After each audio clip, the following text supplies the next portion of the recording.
In animation, the Microsoft logo bursts into clear concentric windows.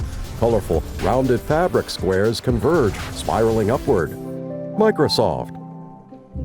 Ability Summit. Success enablers in the hybrid world, embracing challenge in workplace accommodations and adjustments. Chuck Edward. Hi, everybody, and welcome to today's session on workplace accommodations.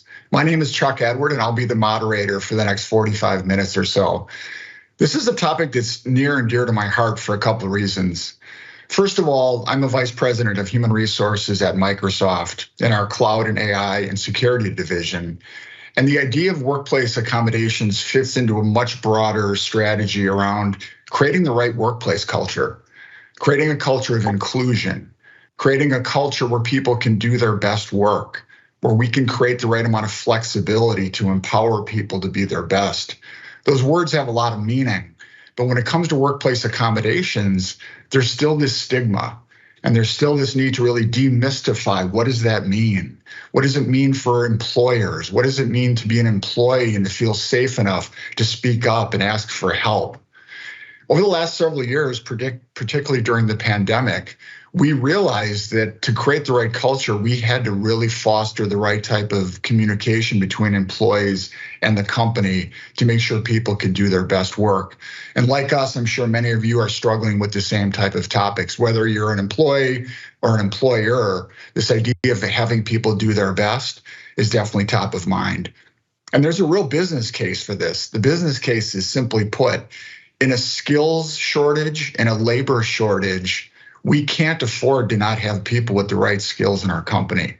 And if we limit our ability to source and screen the right people into our company, we're going to lose out to our competitors. So we talk about this all the time, and yet it's still a hard topic. And so today our panelists are going to help us kind of demystify this. They're going to help share some best practices. They're going to share a point of view as individuals, as employers, quite frankly, as people that didn't like the type of accommodations they were receiving at an employer and chose to break out and create their own ventures. We have panelists from inside the US at big companies. We have startups. We also have some panelists from outside of the US. So I'm really delighted to welcome them in. Before I turn to them, I just want to add one more piece about why this is so near and dear to me. And it's because I myself am part of the disability community. Roughly 12 years ago, I was diagnosed with multiple sclerosis. And for the first 8 or 9 years of that diagnosis, I hid that from my coworkers and from my manager, and obviously from my company. I chose not to tell anyone. And as I reflect on that, I realize I could have and should have come out a lot sooner. I was in an environment that would have been helpful. I was in an environment that was kind and caring.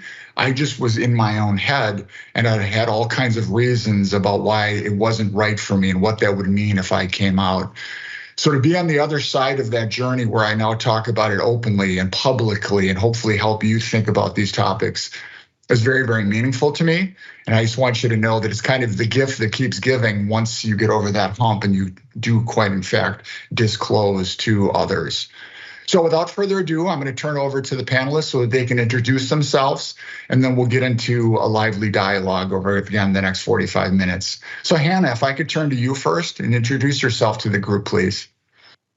Hi, everyone. I'm Hannah Olson, and I'm the CEO of Disclo. We help employees to safely disclose and ask for accommodations at work, and helping companies to maintain compliance throughout this entire process. Thanks, Hannah. Nandita. Hi, everyone. I'm Nandita Gupta, and I'm an accessibility product manager here at Microsoft with the Accessibility Insights team. And we help empower developers, not only in Microsoft, but across the globe, to help build inclusive and accessible products. Thanks, Nandita. Nora. Hi, everyone. Good morning. My name is Nora Genster.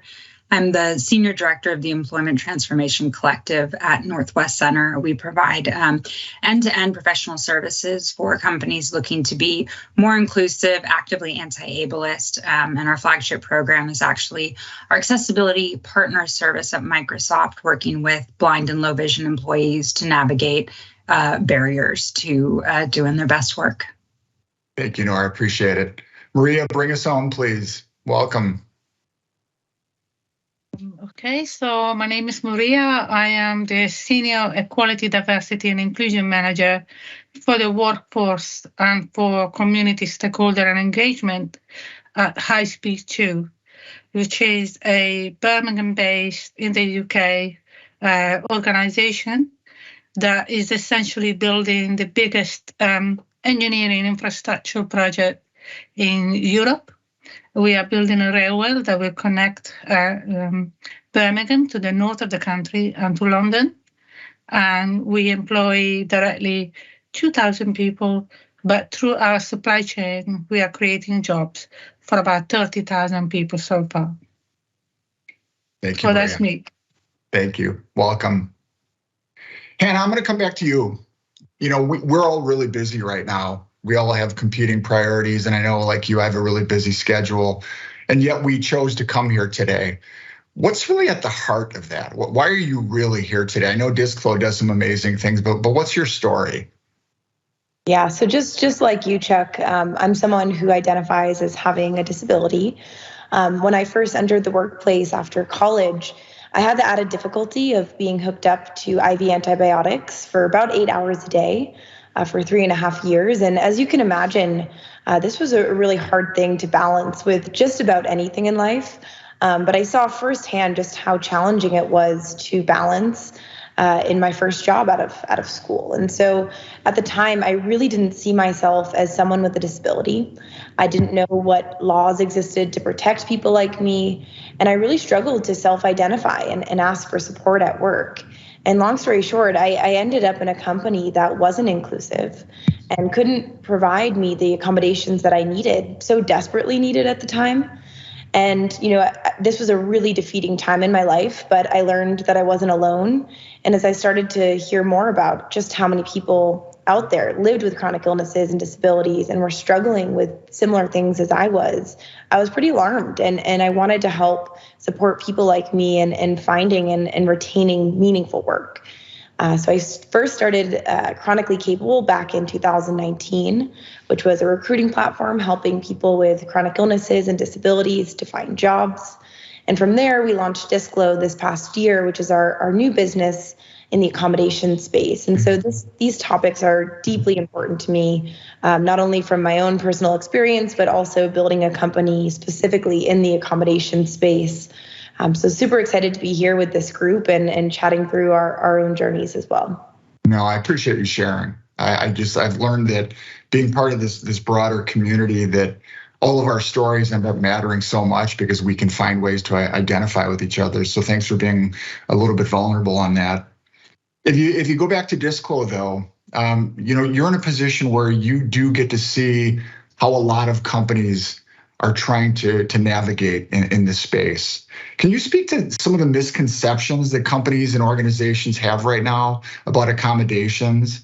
What are some of the misconceptions and what can we do to dispel those myths?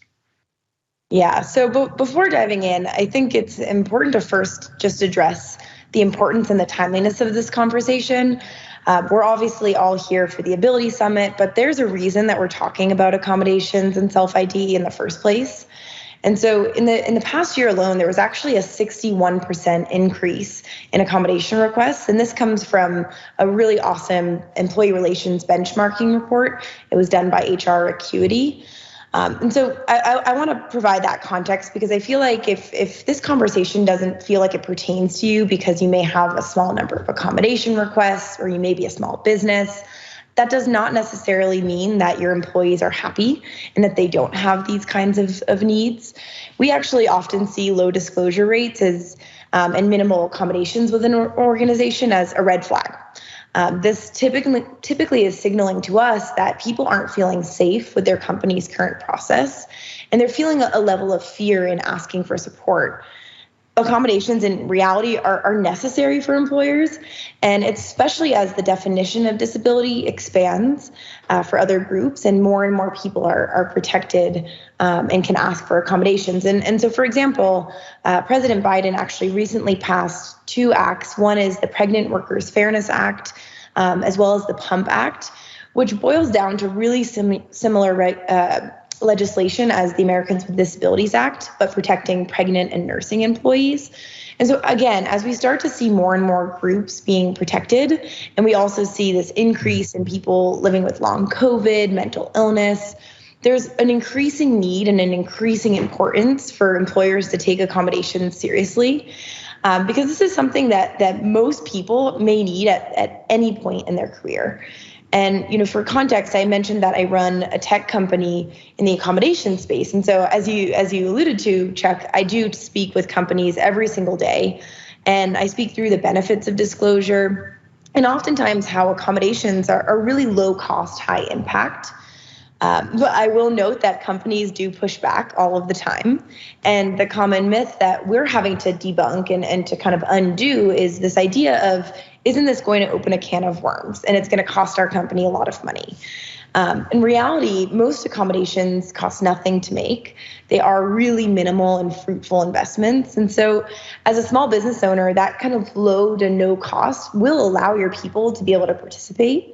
And we like to say that accommodations are not a benefit. They're not a nice to have. They are a requirement. And so many companies or many states require companies with even as low as one employee to provide accommodations. So Washington, D.C., for example, Maine, Vermont, New Jersey, these are just a few to mention. Many of those even start at 5 employees. And so you may think that your company is too small to be a part of this conversation, but legally you are not. Of course, we know that some accommodation isn't reasonable, so it does need to work within context. But again, this is not a nice to have. This is really, we like to say that this is a tool of employment, and it's a tool of productivity and retention, and really tapping into the strengths of our people. And beyond the cultural benefits of increasing disclosure, offering accommodations and having a safe process for people to speak up and to self-ID, it's, again, not a matter of being thoughtful, but it's about following established regulations. We just do not want to kind of think of this as this is a nice to have, this is a benefit, this is really the law. And we don't think of this as going the extra mile because it really is a compliance issue in many ways, and companies are required to follow the law. We know that we're required to follow driving laws when we're out on the road, same kind of situation here. But a lot of companies just don't know how to, or they're just not doing this. And so it's really important that we see this as a must-have and something that all companies, no matter what size, should be putting at the forefront. No, I really like what you had to say. I'm thinking about your comment about if you're not hearing about this, don't assume that there's not issues within your workforce, because the numbers would argue that with any workforce, X% are going to need accommodations, like you said. The question is, do they feel safe enough to speak up? I also like this continuum of, if we have to rely on compliance, then so be it. If someone has to comply, then that's part of the journey. We'd like them to get all the way to conviction that it's the right thing to do. But if not, the backbone of compliance, I know in our job, sometimes we have to rely on that, and that's okay as well. Yeah, so and just to add to that, Yeah. I think, we all know the cultural benefits of increasing disclosure. We know that having, you even alluded to this already, Chuck. We know that it's great to have people with disabilities in our workforce because we're tapping into that talent and to those strengths. But I think companies so often just forget that there are laws associated with this as well. And they like to think, this is just the right thing to do. Of course it's the right thing to do, but it's also something you have to do and something you have to think of all of the time. Yeah, thank you. Nandita, I'm going to turn to you. And similar to what I asked Hannah, tell us your story. Why are you here today? I'm here today, and my goal really today was not just to share my story and be a part of this amazing conversation, but I hope that not just my vulnerability, the vulnerability of everyone on this panel, is hopefully going to resonate with someone watching this today here at Ability Summit. And you're going to get the help you need. Because the hardest thing for me was to understand that there's no level that you have to reach Or, when you're playing a game, you're like, oh, I have to get to XYZ level before I can ask for accommodations. Or I have to be in so much pain, or I have to get to that point where it's so difficult for me to work before I get accommodations. And that whole question of, do I reach out? Do I seek help? Understand that there's no fear or judgment in seeking help and support, especially if you need that help and support to show up as your authentic self. And if anything, there's strength in knowing and understanding that, you cannot do it all, and that's okay. That's the place I came from, where I was going through a temporary disability. I identify as a person with a disability as well, but it's not the disability that I need accommodations for. And I started developing a lot of pain with my wrists, and it wasn't just carpal tunnel, it was just shooting pain all throughout the hand. And so I got to the point where I couldn't even pick up a glass of water without being in pain. I couldn't cook my own food. I couldn't eat my own food.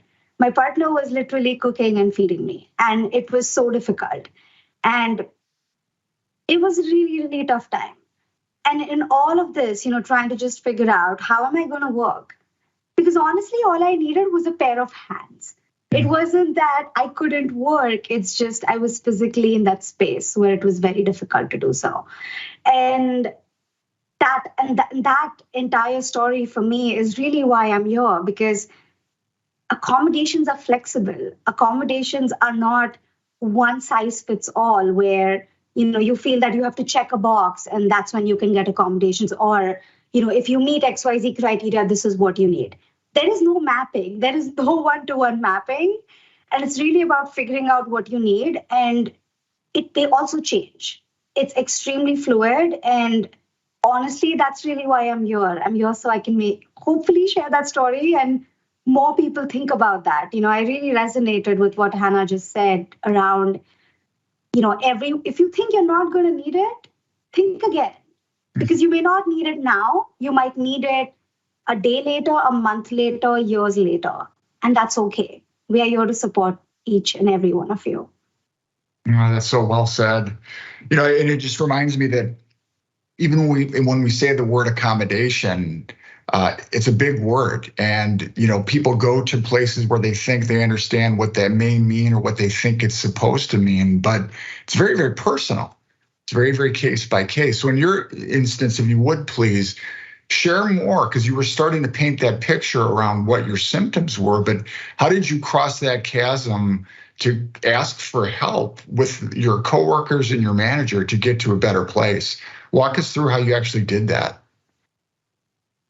I'm going to be really honest. It was difficult at first. And I feel a lot of it was also just got to do with me and my previous experiences. Unfortunately, not so good experiences with the previous company, where I had requested accommodations, and I used to have those rose-colored glasses where, oh yeah, it's not a big deal. I can be honest, I can be vulnerable, and then dealing with a judgment around that, or even dealing with the lens of, suddenly some people believe I can't do my work just because I may work quote unquote differently. And I was so pleasantly surprised to not just see the culture here at Microsoft, but my own lived experience with my team. I was also in that phase of switching teams and moving to the accessibility insights team. And it was easier than I expected. If anything, it was so amazing to see how my team and my manager worked with me. I mean, till date, I actually have a Teams automated message that shows up on my status that says, trying to avoid typing due to wrist injuries, please call me if possible. And it's really wonderful how many people not just see it and read it, but also respect it. Where I have tried to, type back and forth, and folks are like, hey, you know what? Why don't I just call you? Because this is turning into a more than a few sentence conversation. And so it was just figuring out what I needed. Because in reality, at that moment, what I needed was just give me a few weeks of where I'm not really typing, making presentations, or, really doing any wrist intensive work. And so that transition into that team was really wonderful, because we worked around what are ways in which I can still create impact and continue to create impact without really feeling like I have to not show up authentically, so to speak. Yeah. And so it was just having that conversation and figuring out, okay, these are the tasks that I need help and support on. These are the tasks that I can do quite independently. And this is, the temporary phase where as we are transitioning, let's figure these pieces out. No, you discuss this with so much grace right now, and it's really inspiring. I still am fascinated, though, by that moment, particularly coming from an employer where you didn't feel good about disclosing and accommodations, how you had courage to try it again. And it's kind of chicken and the egg. Either the environment was such that you knew you could, or you made the environment that you wanted it to be. Can you, again, that moment of truth, and why would you decide to try again? Can you walk us through how you had the courage to do that? I'm going back in time and I'm taking a second. And I think it's a bit of both. Because for me, that space had already been established as a safe space in many ways before I had that conversation. And also seeing, the trend, not just with different companies, but personally with Microsoft, where, I went back to just my hiring process, where it was okay to disclose. It was okay to not just disclose, but say, okay, I don't have a documented disability, but I prefer live captions. Can you make sure it's there? Right? And to not have any questions asked and to not have any judgment around it. So my own journey with the company has been such where that comfort had already been established. And even with my specific team, I knew the team personally, and there was definitely that safe space. So to your point, Chuck, I feel there's a little bit of the space felt safe, but the way I also feel I made it safe, so to speak, for me was how people sometimes, I used to worry about using the word accommodations. I was like, oh my gosh, it becomes official, or it's scary, it's really scary. So I even approached it from the perspective of, hey, here's what I need right now, and this can change. And it's really simple. Let's say you're traveling, you're at an airport, you're trying to take this really important call. You might need captions right now. You might not need them later. But right now it's so loud, your earphones just died, the wire's not working, you really want to follow along with what's going on in the call. You need live captions right now. Does that mean you cannot hear all the time? Yes, no, maybe. That's totally up to you. But at that moment, you require those accommodations. And yes, I said that scary word, but that's okay. Again, your disability does not have to be permanent, right? You can have a situational disability, just like the airport. You can have a temporary disability, just like I'm dealing with my wrist. So it changes. And I think that's how I approached it. And so for me, it made it easier for me from the employee perspective to say, okay, here's what I need right now. On the other hand, I distinctly remember my team and my manager also asking me questions around, what do you need? How do you show up as your best authentic self? Or how do you show up to be able to be motivated? What gets you excited? What gets you motivated? What is the environment that you need to be able to do that? And we routinely have those conversations as a team. And that changes. And so that's why it's important to revisit that. It's not a checkbox. So don't, as a manager, walk in, have that conversation with your employee and be like, oh yeah, check, I'm good, I'm done, move on to the next person. Doesn't work that way. It's making sure that not just you're being vulnerable, but you're creating that safe space for your employees and making sure you do that on a continuous basis. Thank you. Great message. Thanks. Nora, I'm going to turn to you and start with your story. Again, why are you here today? And then I'll take it from there. Yeah, well, gosh, it's been really great listening to everyone. I kind of just want to talk for hours here. But hi, everyone. Again, I'm Nora. Let's see. I have been disabled my whole life. I've used a wheelchair or some mobility device since I was born. I never had the option to disclose whether I was disabled or not. The nature of the disability diagnosis, sure, that was, up to me. But that was a really foreign concept, this idea of disclosure. And entering the workforce, suddenly there were layers put onto disclosure, and getting what I needed required me to share more about myself than I had ever really understood I needed to. And about 2 or 3 years into my career, I acquired a traumatic brain injury, which brought a whole host of other not obvious disabilities that I had to actively disclose. No one could just look at me and guess these things. And so that experience, being disabled from birth and acquiring these other disabilities has really informed my career choices, and has led me to where I am now at Northwest Center, building out programs to really support the employer in creating environments in which folks can do their best work. Yeah, you're right. Even this notion of disclosure, as I continue to learn, your point about there being layers. Can you talk more about maybe what you've learned about, again, this distinction of obviously visible and invisible, and just the nuances within the community? Talk more about that. Yeah, absolutely.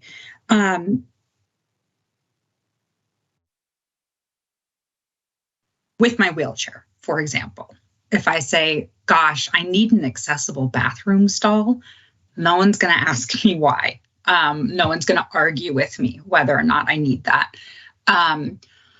When I say, hey, I actually can't commute to work today because I didn't sleep for 3 hours or I slept for only 3 hours over the course of about 2 days because of all of this stuff going on in my head, that's a harder argument to make. People don't really get that. When I say, hey, I'm having panic attacks on the metro because I'm scared of being pushed off of my scooter, that's a harder conversation to have. And honestly, a lot more vulnerable, in my opinion, because we're less prepared to talk about those sorts of accommodations. And what I found was that managers who are ready to, on the whole, create what I'm calling a culture of accommodation. And I think what Nandita has sort of referred to as a welcoming environment. Those who were ready to just sort of wholesale say, it is important to us to create an environment in which you can thrive, in which you can actually focus on your work and not on your disability. Were the places that I had the most success. And as I have stepped into this new role, talking explicitly with employers, I have really structured a lot of our conversations to engage specifically with managers who serve as an important bridge from the individual has gone through their own journey. They've decided that they're going to disclose. They've thought about accommodation, either like capital A or lowercase a. Perhaps they've gone through a formal disclosure process, an accommodation process. And then a lot of that sits with the manager. And it's sort of up to them to help things take flight. And that, for me, is where I've identified the need for a lot of focus and attention that I think has historically really not been identified. I'm really glad you brought that up, and I want to unpack that a little bit more, because when we have conversations with our disability ERG at Microsoft, oftentimes you will hear a lot of stories around just the variance in how different managers handle this. And that's inevitable. But sometimes I think we overly simplify it by saying, well, if we could just train managers more, as though there's some magical training that can detail all of the different ways to accommodate. How do you think about that? How realistic is it for a manager to know how to do this well, given how personal it is with each case? Yeah, I think that is, it's really nuanced, because no, we can't just train you to know what to do in every situation. People are infinitely diverse and varied, as are disabilities. There's no training in the world that will tell you what to do. However, we do give managers training. We teach them how to engage effectively with a team. We teach them about conflict resolution. We teach them about project management. When we sort of refocus or perhaps add another facet to the conversation about disability, and frame it actually as a managerial skill. We've heard a lot about how many people on your team could be disabled, right? I mean, Hannah brought up some really great information at the beginning. There's a silent, very enormous pool of people. I mean, I think the stats are somewhere around like 5% of the population identifies as disabled in the workforce. That is not accurate. We all know this. It's much, much higher. So you have disabled people on your team. It could be up to 25%. If you can't effectively manage those people, perhaps including yourself, you're not a very effective manager. So let's start there. Let's call it a management skill. What we want folks to be able to do is not to be an expert in accommodation. That's why we have things called DISCLO. That's why we have accommodation departments. We work with them at Microsoft all the time. They're great. You do need to be able to look at your environment, to look at your work streams, to look at the way that you communicate and identify opportunities to proactively remove barriers so that maybe someone doesn't even have to have an accommodation to engage with that particular work stream. And three sort of questions that we ask people to start with, and it's a little gimmicky, but I find it pretty effective, is to say, one, are our things accessible? Are our documents, our internal communication systems accessible? The next layer on that is the way that we talk about and do our work accessible? If people need to work in alternate schedules, if they need to work from home, if Nandita, as you referred to, if you need to call instead of type, that's another layer to it. And then this last one is is the environment in which we talk about and do our things accessible. And that could be a physical environment, or it also could be your larger organizational culture. Have your leaders from the top down said, this is a priority. Have folks doing your strategic planning said, hey, when we look at our insurance plans, here's what's important to us. We're setting aside money for those rare instances where we do need accommodation. When you as a manager are building your budget for your team, are you putting that in there? Are you being proactive? And those questions allow folks to get ahead of things and create an environment really explicitly that an employee knows they can ask for additional accommodation, that those needs will be met. Yeah. And in hearing you go through that checklist, so to speak, it's also key. It's not judgment per se, right? If we set up good, bad, right, wrong, where there's a punitive feel to it, I think this is already a hard topic for managers. And so they're sometimes afraid. If you do it in a supportive way where you're literally helping them, they in turn are going to open up. I know it sounds so basic, but I think that's part of it, because of all the topics that I deal with, this one still can be taboo. There's just a fear to do and say the wrong thing. And so managers get overly conservative.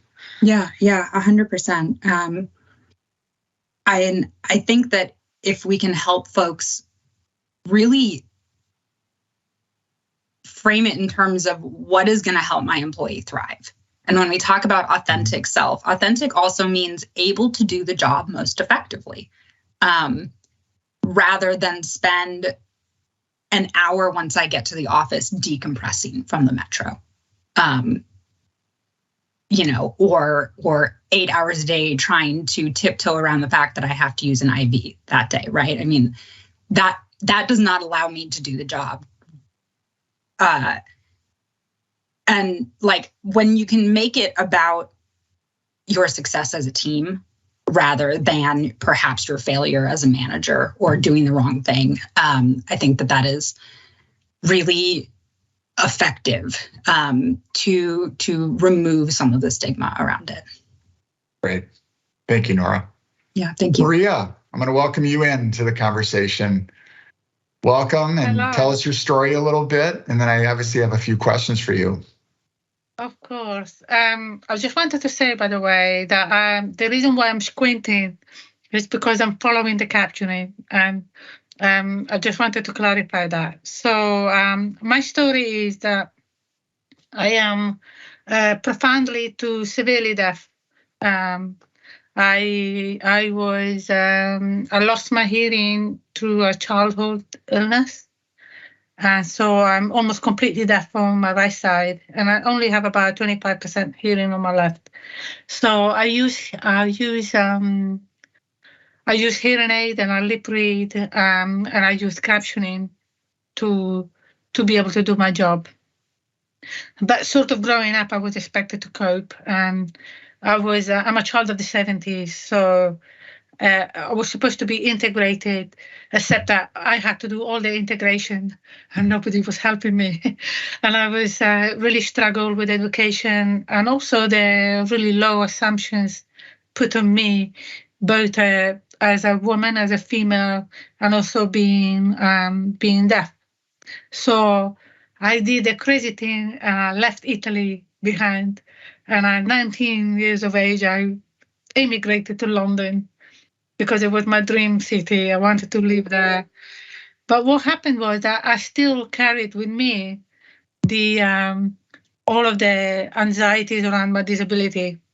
So I had when you're starting out in London, anybody who has moved to a big city like New York or LA or London, you start out from the bottom, and then you gradually get up in your career. So I was simply, frying, working in a fast food chain, and I had an accident that was related to my hearing, and I ended up being injured, being taken to the emergency room, and literally I lost my job. I didn't know how to pay my rent. I was about to become homeless. It was just really everything that was happening at once. And somebody gave me some advice, and it was really, really incredible because it changed my life. I was able to get some assistance, and also it ended up with me, someone talking to me saying, Maria, because of your deafness, working in the catering industry is really hard for you because you won't be able to hear what's happening around you and you can hear people. So maybe why don't you try and work in an office? And so I said, okay, I'll give it a go. And my story starts from there because I ended up doing a sort of vocational qualification course for working in office, learning computers, learning filing, and so on. And I was doing really well, but I still didn't have the courage, I still didn't have the confidence to do the jobs that my teachers, my tutors were telling me to do. So they knew that something was amiss. And they set me on a disability awareness course, which was funny because I said, I have a disability. I don't need to learn about disability. But actually, it was really powerful because I got to grip with the so-called social model of disability, which is a theory, is a social theory. Mike Oliver, a professor at Leeds University, came up with after talking to disabled communities in the UK. And essentially, it's down to understanding that as disabled people, we tend to be medicalized and everything is around what we are lacking. Whether there's something wrong with us, wrong in the commas, in terms of the perfect health and the perfect body and the perfect ability. And so as a disabled person, we always have something that's lacking. And that's so-called the medical model of disability. And when I understood that, it literally changed my life because I understood essentially the social model says disabled people are just people, but they are disabled when it's society disabling them, when there is no accessibility, when there is no accommodations, when there is no support. So I remember I had to do, as part of this training, I had to do a mock interview. And they asked me the terrible question that I was dreading. And essentially they said to me, how can you work in an office? You're deaf.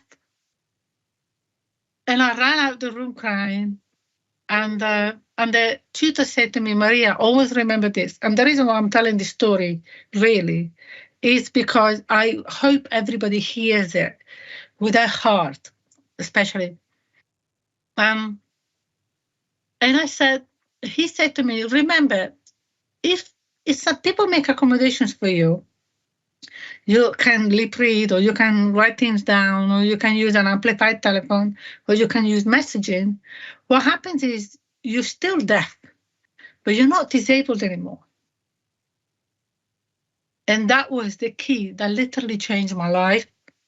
And I became so passionate about accessibility and inclusion because, well, first of all, 3 days later after that mock interview, I had my proper job interview at the BBC, no less, and I got the job.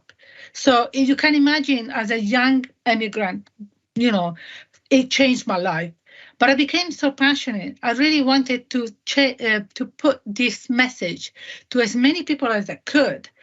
And there lies in what we were talking about the ability of managers being trained. Essentially, there is minimal training needed. And we cannot know it all about accommodation. There's so many diverse disabilities and nuances of adjustments and so on. The best thing you have to go for yourself is to really listen. You know what they say, that leaders and managers should be of service to their team. They're not there to command and control. They're there to be of service. That's the real definition of leadership, as far as I'm concerned. And so if we really listen, and we ask, how can you best work as part of the team? What works for you? What is the best thing for you to do when you're interacting, when you're getting into the office, when you're working from home? Those are really simple questions, and anybody can answer them without having to be experts in accommodation or experts in disability. So really, this is the secret. It's very, very simple.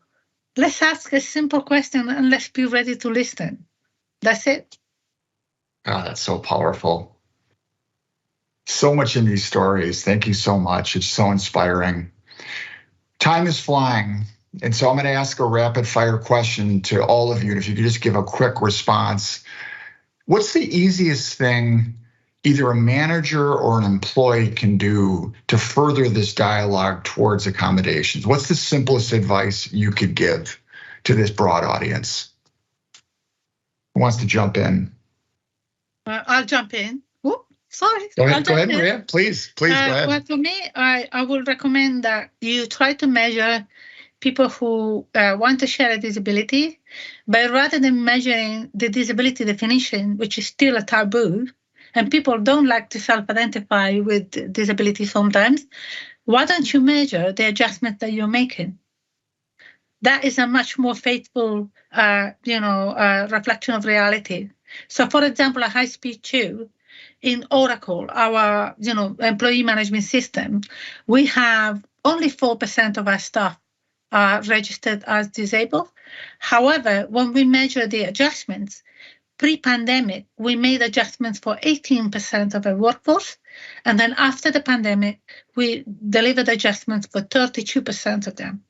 So that means that it's a real reflection, it's a true reflection of the people who need the adjustment. And also it's much more empowering because you're not asking people to divulge things that they don't feel comfortable with, but you're measuring what really matters. So that's the number one thing. And then ultimately just reflect on what leadership means and actually ask yourself, how can I be of service to my team? And that's the answer to everything.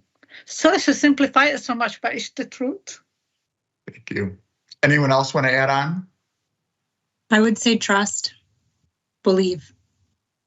I'd say educate yourself and put in the work to understand the barriers and understand the challenges that do exist. And that has to come from yourself and your own education, not from the voices of those with disabilities. And jumping in, I'd say be vulnerable because there's a lot of power in your own vulnerability to help create that safe space. And someone's going to see that and someone's going to then feel like actually sharing more. So. Well, thank you so much. I leave this session with so much optimism. Again, I opened up by saying I'm part of this community. I also represent a large employer. And to know that there's people like you out in the world that are furthering this agenda is really, really inspiring. And I know you've probably touched definitely some folks on this call today with your advice and wisdom. We're on a journey together as a society on this topic. We're on a journey as employers, as employees. We've come a long way. We have a long way to go. But hopefully today we did kind of demystify what the words mean.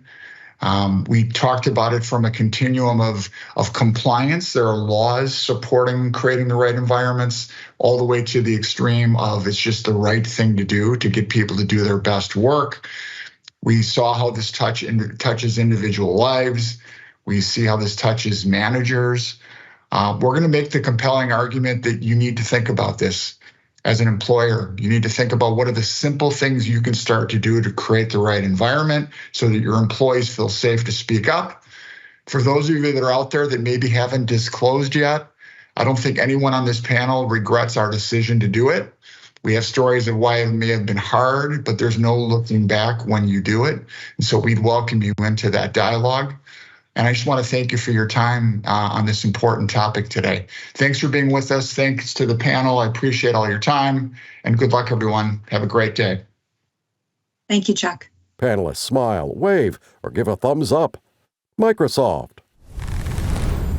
Thank you for participating. There's more to experience.